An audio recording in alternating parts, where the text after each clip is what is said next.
Bah, à repli aussi. Enfin, comme les poches, tu sais, on met un truc comme ça, on replie. C'est une fermeture en soi. Que veut dire faufiler? Je parle pas de viande.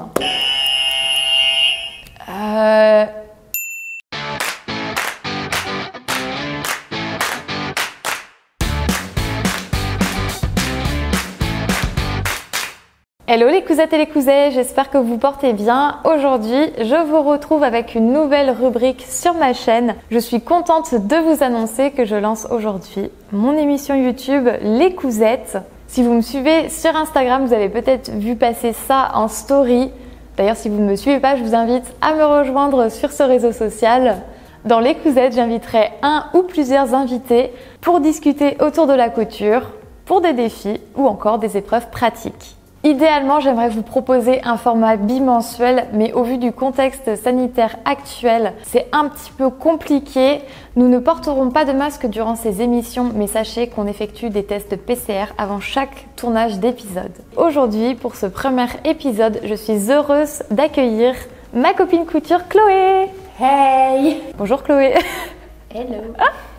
Alors Chloé, est-ce que tu sais pourquoi tu es là aujourd'hui ?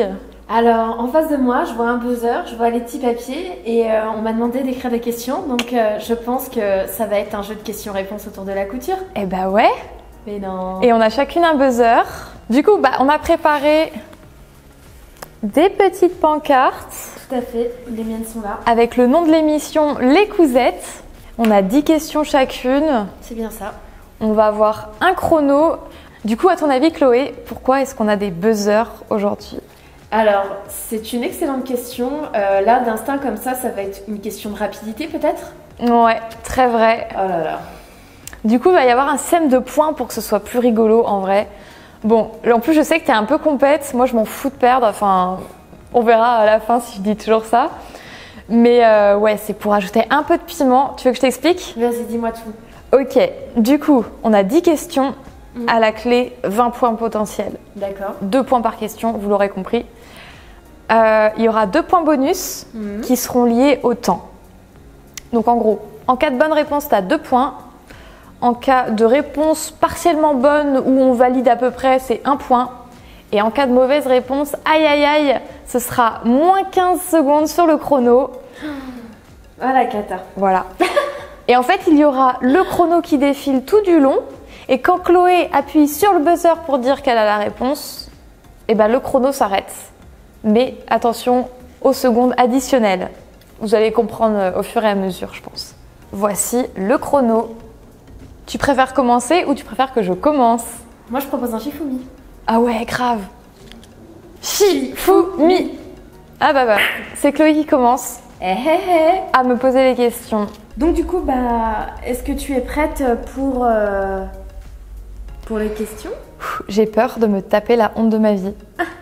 Bah écoute, on verra. Hein. J'ai vraiment essayé de mettre des questions faciles, difficiles et... Ouais, j'espère, hein, parce que moi, il y en a qui sont tellement faciles que j'espère que tu n'auras pas été trop dur. En fait, on s'est pas du tout consulté avec Chloé, du coup, on sait pas... J'ai un peu peur, je vous avoue. Je vais rapprocher ton téléphone vers moi et dès que tu es prête, j'appuie sur démarrer. Et donc, en fait, l'idée, c'est que j'appuie sur pause à chaque fois que... Quand je buzz, ouais. D'accord, ok, ça marche. Ok, moi, je pose mes questions, je mets ma main sur le buzzer. Quand tu veux. Ouais, vas-y, c'est parti.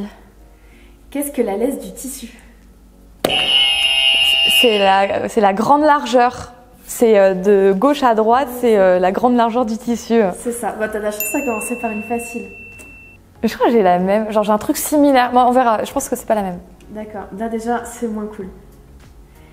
Quelle est l'origine du terme denim, désignant la toile souvent utilisée pour confectionner du jean? Tu peux répéter la question? J'ai pas compris. Quelle est l'origine du terme denim, ou denim, mais je pense que ça se dit denim, désignant la toile souvent utilisée pour confectionner des jeans? J'ai appris ça en même temps. Hein. En gros, c'est dû à sa provenance de Nîmes, qui est devenu mais je savais.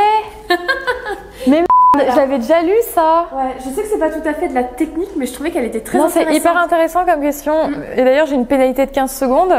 D'accord, donc là, au lieu de 43, maintenant tu es à 5... 1 minute. 1 minute, ouais, bah de toute façon, voilà, tu... De toute façon, en fait, on garde le timing et on ajoutera les pénalités à la fin, non? Ouais, c'est ça. Ouais, c'est plus simple. C'est ça. Par contre, tu me fais tourner le truc alors qu'on papote. Ah merde! Et par contre, moi, je voulais juste revenir, genre, arrête juste sur la lèse pour expliquer éventuellement aux personnes qui débutent. Par exemple, quand on vous dit que la lèse, elle est de 145 dans un tissu, ça veut dire que votre tissu, quand vous allez l'acheter en rouleau, eh ben, ça sera sur 145 cm. Mais ça, c'est plutôt la laisse qui est plutôt classique, puisqu'il existe également des largeurs plus petites, type dans les tissus japonais, Ouais. ça va plutôt être du 1m10. Et dans les tissus d'ameublement, ça dépasse souvent les 2 mètres, ça va Ouais. autour des 2m30, 2m40. Mais en tout cas, pour du tissu d'habillement classique, on tourne plutôt effectivement sur 1m40, 1m50. Ouais. Très très très bonne question. On peut redémarrer le chrono. Bon, ça va pour l'instant, mais la toile de Nîmes, mais je le savais. Mais moi, j'ignorais complètement. Je me suis dit, ah, je trouve ça. Et j'adore ces petites histoires comme ça. Et je me suis dit, il faut que je la place. Damn. Voilà. Bon. Le chrono. Du coup, on oublie tes 15 secondes de pénalité. On dit qu'elles sont déjà là. Non, parce que. Non, t'inquiète pas, mets-moi la pénalité. On le comptera à la fin, les pénalités. Ouais, mais du coup, c'est pas juste. C'est pas grave, je m'en fous. J'en ai rien à faire. Et t'as vu, hein, je suis mauvaise joueuse, mais je suis quand même. Ouais, t'es réglo. Voilà, exactement. Bon, allez, top. De quelle matière le lycra est-il une dénomination commerciale? Spandex? Non. Attends. Lycra, en fait. Attends, j'ai même pas buzzé. Lycra. Ah, En fait, lycra, c'est une dénomination commerciale d'une vraie matière, en fait. Et je te demande quelle est cette matière-là. Lycra, c'est quoi? Une dénomination? En fait, voilà, c'est pas une matière à proprement parler, c'est une dénomination commerciale d'une matière pour le coup. Comme Ah bah oui, bah c'est de l'élastane, non? Ouais, c'est ça. Trop cool! C'est comme moi, le problème c'est que je comprends jamais les questions, donc... C'est pas grave. Alors oublie pas le chrono, ouais, parce que sinon tu vas me faire gagner. Ok. Maintenant, la question est, qu'est-ce qu'une Jeannette? Mais tu sais que j'ai été mis la même. Eh ben, c'était une espèce de... C'est un espèce de petit coussinet, on va dire, qui permet en fait de passer le tissu dessus de façon circulaire et de repasser sans que ça crée des plis. Putain, c'est trop horrible l'explication. En fait, moi j'ai un truc qui est tout simple, c'est tout simplement une petite planche à repasser. C'est une petite planche à repasser qu'on peut rentrer, qui permet notamment de repasser correctement tout ce qui est circulaire et difficile. Exactement, voilà. Et très pratique quand on n'a pas de place. Voilà. Hein, on connaît ça, appartement parisien. Putain, j'en ai même pas, moi. J'ai la planche à repasser Ikea, tu sais, à 5 €. Ouais, je vois. Je vois. Bon, c'est reparti. Ouais. Comment s'appelle le tissu... Pardon.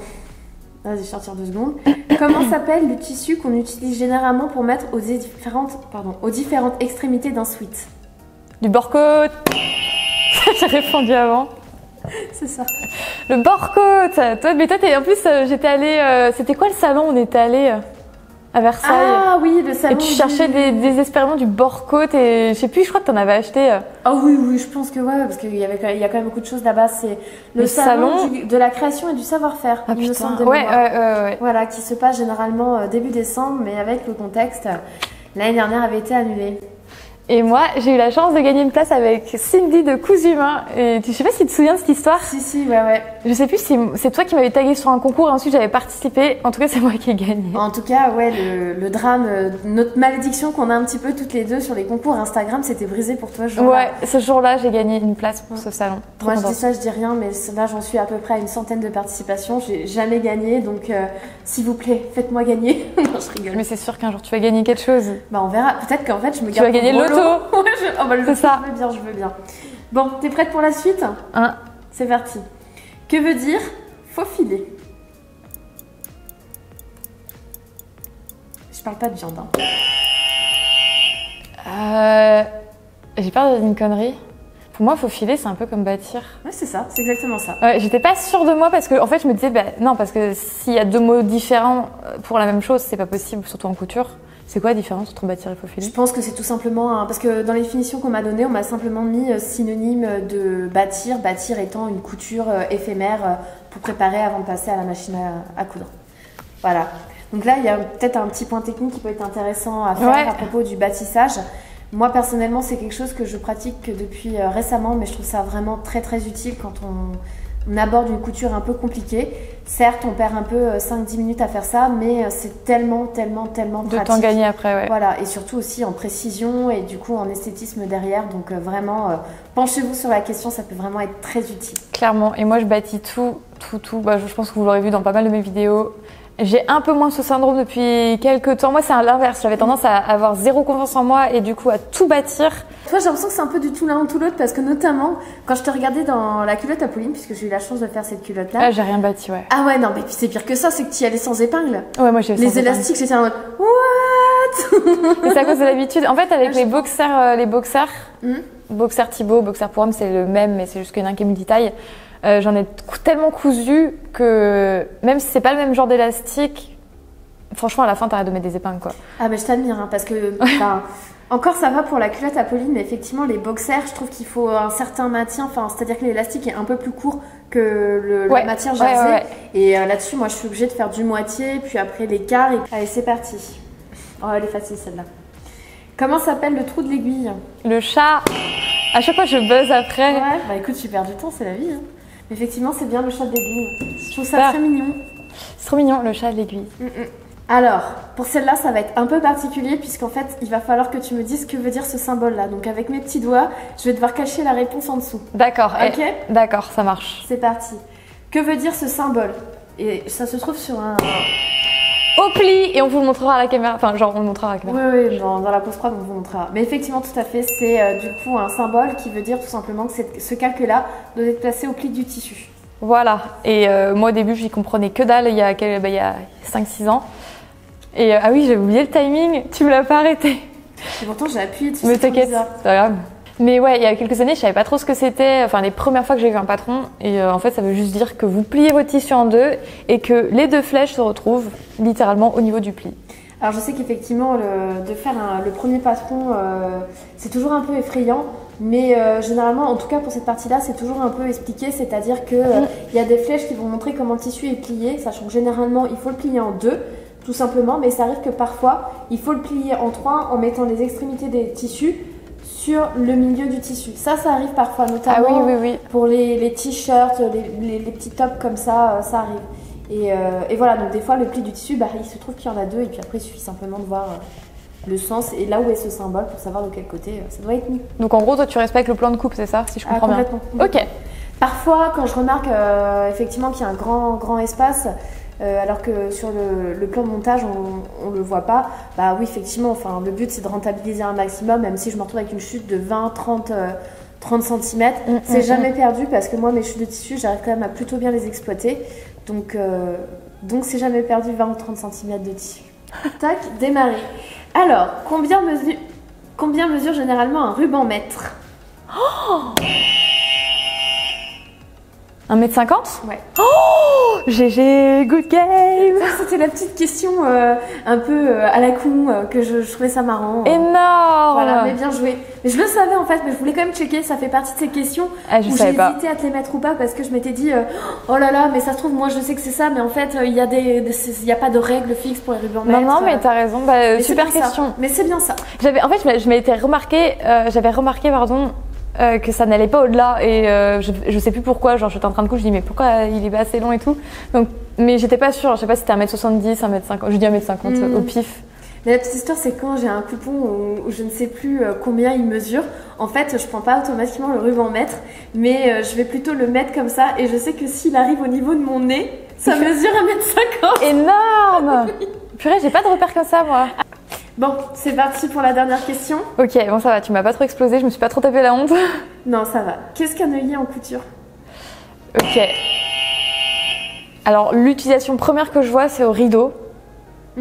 On le clipse en haut, après avoir fait un trou au préalable, je crois, si je dis pas de bêtises. Ou sinon, on coupe après, je sais plus.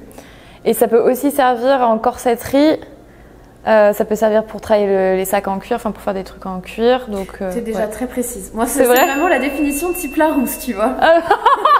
Je suis un Larousse. Un anneau métallique qui permet de renforcer un trou pour faire passer notamment un cordon. Voilà. Ah bah voilà, ouais. Bon bah nickel, j'ai fait qu'une seule mauvaise réponse. Oui. Bravo. Mais moi, vu comme tu sais... J'ai 15 secondes de pénalité, donc on est à un total de 2 minutes... 36. Voilà. Alors il faut savoir que moi j'ai fait pile poil 10 questions, mais Cécile en a fait 16 et elle a fait son tri tout à l'heure et j'avoue que j'ai un peu peur vu les commentaires qu'elle faisait à voix basse. Bah du coup je vais retirer celui sur la Jeannette. Hein. Ah bah oui, bah du coup il faut que tu la remplaces en effet. Enfin s'il y est toujours, parce que je sais même, ça se trouve je l'avais déjà retiré. Non mais en fait c'est juste que j'ai une question qui est hyper drôle. Ah mais oui. Oh non, c'était une question je suis. Attends, juste pour la petite histoire je vous l'ai dit. Je suis un cylindre en tissu mesurant environ 30 cm de long sur 7 cm de diamètre. On m'utilise pour ouvrir les coutures au fer, sans pour autant laisser des traces de chaque côté de la couture. Grâce à la forme du coussin, le rentré de la couture s'efface sous le fer à repasser et donc n'appuie pas contre l'endroit du tissu. Je suis... J'aurais pas trouvé. Même, je vous jure que même tu l'aurais laissé là dans tes questions comme ça, j'aurais pas dit la Jeannette quoi. Oh, c'est ouf. Hein. Mais attends, vu que tu m'as fait quand même des questions super faciles, ah ouais, bah. je vais te prendre une qui est super facile aussi. Hein. Tiens, je te remets à 0. Super, merci. T'es prête, Chloé? Je suis prête. T'es prête à buzzer? Bien, la main, là, elle va pas bouger, elle va rester comme ça. Hein. Ok, top, c'est parti. Qu'est-ce qu'une pince en couture? Ah, t'as attendu la fin du chrono, j'ai vu pour... Tu vois, attention, hein. J'étais à l'œil, hein. Alors, une pince, en fait, c'est tout simplement un pli qu'on fait avec le tissu et ensuite qu'on va coudre. Généralement, enfin, moi je trouve que la pince la plus connue, c'est quand même la pince au niveau de la poitrine, ce qui permet en fait de faire un joli bombé et pas avoir un surplus de volume, en fait, tout simplement. Il existe aussi beaucoup les pinces pour les pantalons, pour éviter encore une fois les plis, des choses comme ça. Enfin, ça fasse en fait un joli rendu et un joli tombé en fait sur le vêtement. Totalement. Alors, vu que moi je suis en mode question pour une cousette, alors je rajouterais même que souvent, le plus souvent, la pince elle est de forme triangulaire. Tout à fait. Elle permet d'ajuster un vêtement à la forme du corps et le vêtement est du coup plus saillant et il met davantage le corps en valeur. 3, 2, 1, c'est parti. Cite-moi 3 ou 4 systèmes de fermeture. Éclair, à bouton. Tu as 5 secondes. Quoi? Non, T'es sérieuse? Non, vas-y. Attends, repose la question. Cite-moi 3 ou 4 systèmes de fermeture. À repli aussi. Enfin, comme les poches, tu sais, on met un truc comme ça, on replie. C'est une fermeture en soi. Mais... toi, il se prête bien aussi à ça, ton base. Non, mais attends, c'est chaud patate. Ah, si, en corset, du coup, avec des cordons. Ouais, j'avais pas pensé à ça, il n'était pas dans la réponse. Il y en a 3, c'est bon? T'as dit 3 ou 4? Ouais. 3. Du coup, on a les boutons, les agrafes, oui. les fermetures à glissière, et j'ai noté aussi les velcro et les pressions. Tout à fait. Oh bah oui. Oui. Bah ouais. Non, je rigole. Ouais, mais tu m'as quand même trouvé en plus, tu vois. Non, c'est bien. Super. C'est validé. Enfin, c'est validé à 1 point parce que t'as mis vachement de temps. Oh, putain, elle dit qu'elle est bonne joueuse. Elle est dure en affaire quand même. Hein. Ouais, c'est parce que sinon je vais perdre. Moi, je te l'ai dit, moi, je suis pas là pour... Ok, 3, 2...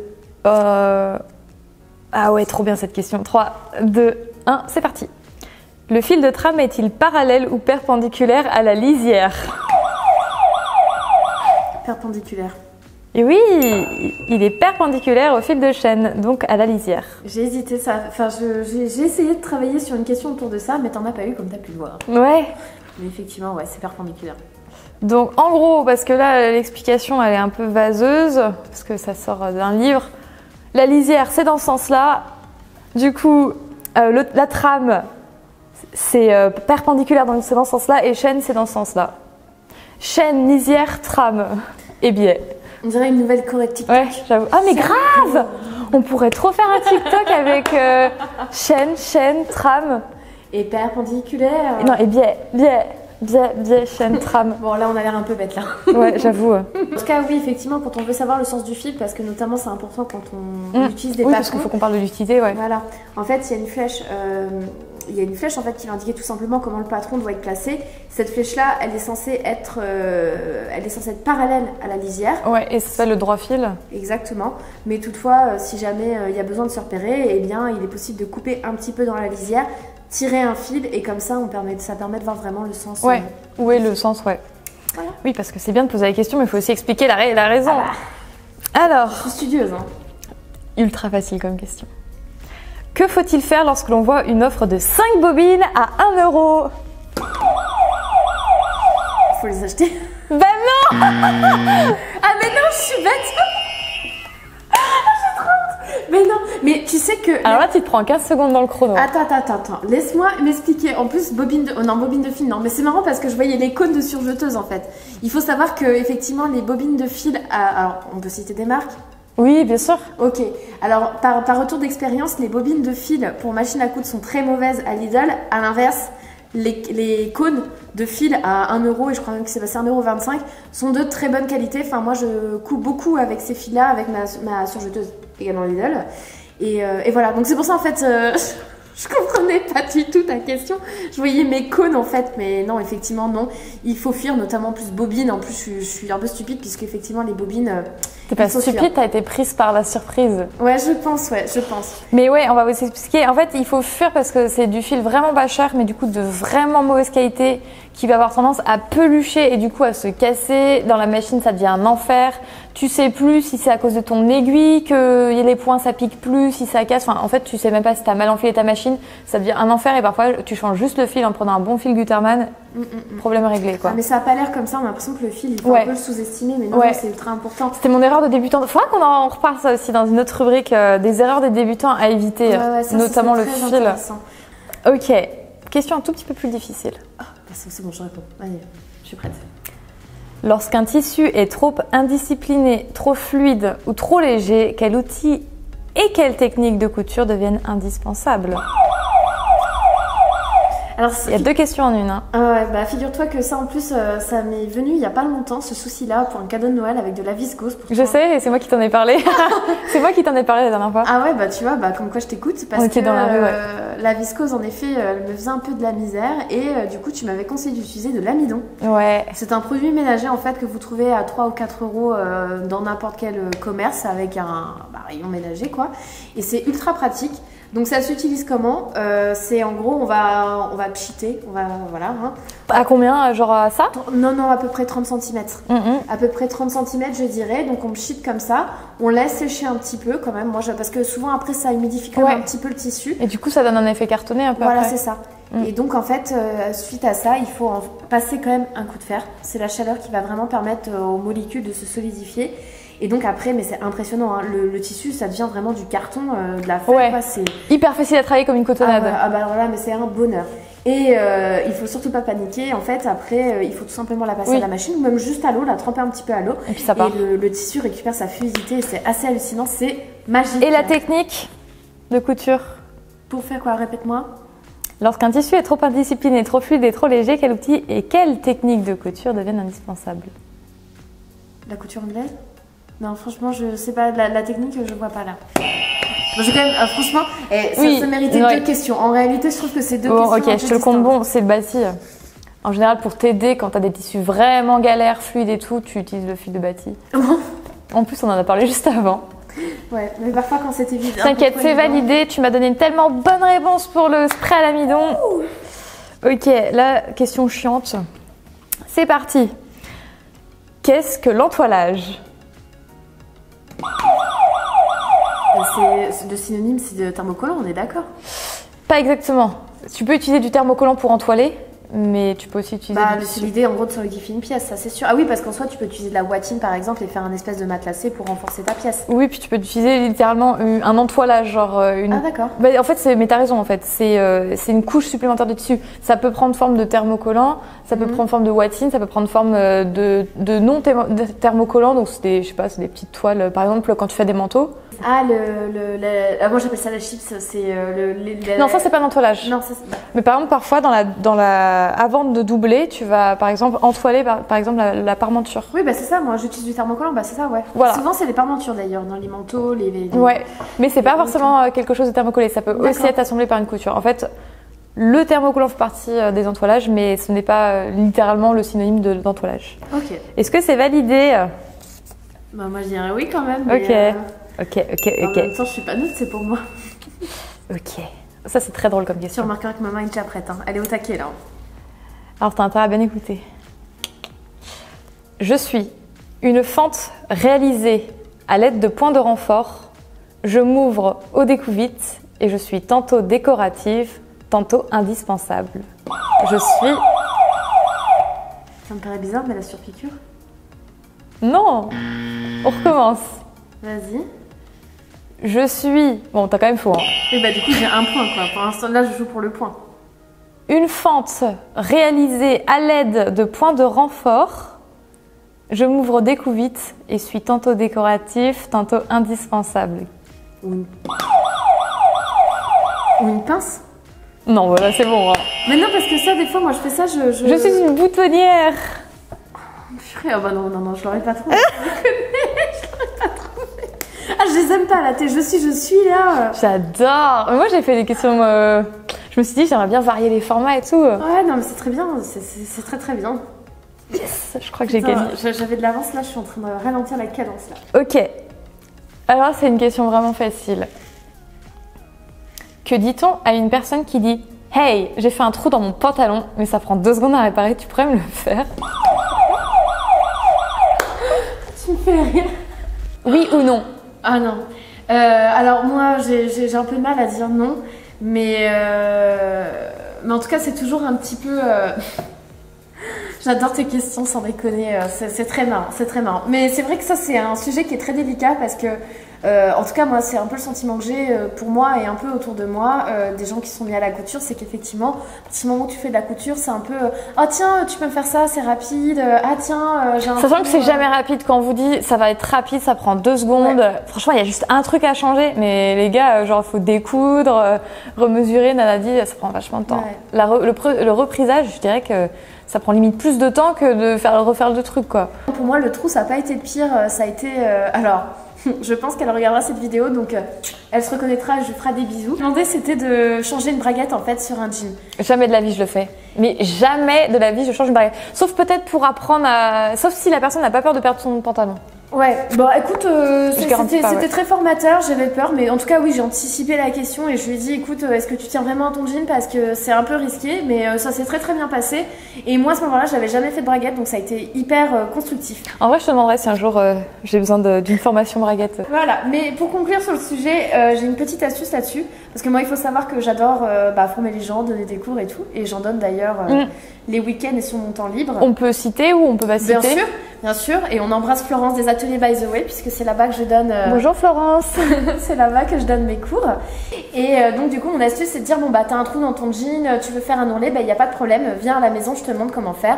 Comme ça, je me dis qu'à l'avenir, ils pourront tout simplement se débrouiller pour ces petits trucs. Cite-moi 3 tissus permettant de confectionner des blouses fluides et légères.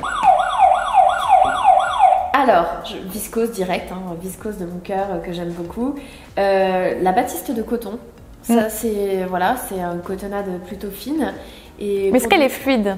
Bah, elle n'est pas dingue non plus. Est-ce qu'elle fait partie des parce qu'on a dit des blouses fluides et légères? Moi, je trouve que légère, oui, par son légère, oui, clairement.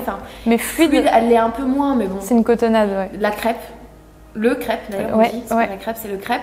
Et vas-y, j'essaie d'en trouver un 4e du coup parce que tu chipotes.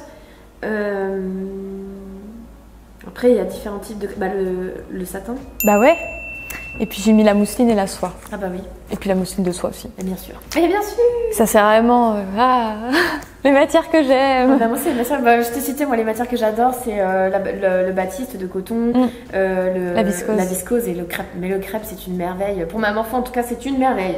J'avoue j'aime bien le crêpe mais il faut qu'il soit de bonne qualité parce que quand il est de mauvaise qualité c'est une torture à travailler. Oui. Lorsque l'on coude des tissus à motifs, à quoi doit-on être vigilant? Au raccord. Ouais. Bonne réponse. Tout simplement au raccord. À ce moment-là, Chloé pensait avoir gagné grâce à son chrono exceptionnel et ce malgré ses pénalités. Malheureusement, elle m'avait accordé 18 points. On peut quand même dire qu'on est ex-aequo.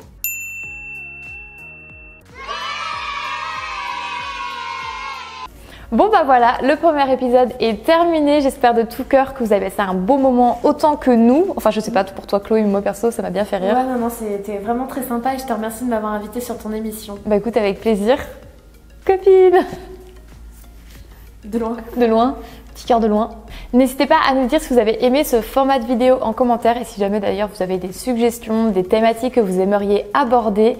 On se fera un plaisir avec Chloé ou d'autres invités d'en discuter. Et puis si jamais vous voulez rejoindre le plateau, si j'ose appeler ça un plateau, vous pouvez me contacter à l'adresse mail contact@cecilediy.com et m'envoyer un petit mail si vous êtes sur Paris ou en Île-de-France. On se retrouve très vite pour de nouvelles vidéos et en attendant, je vous souhaite une très bonne couture.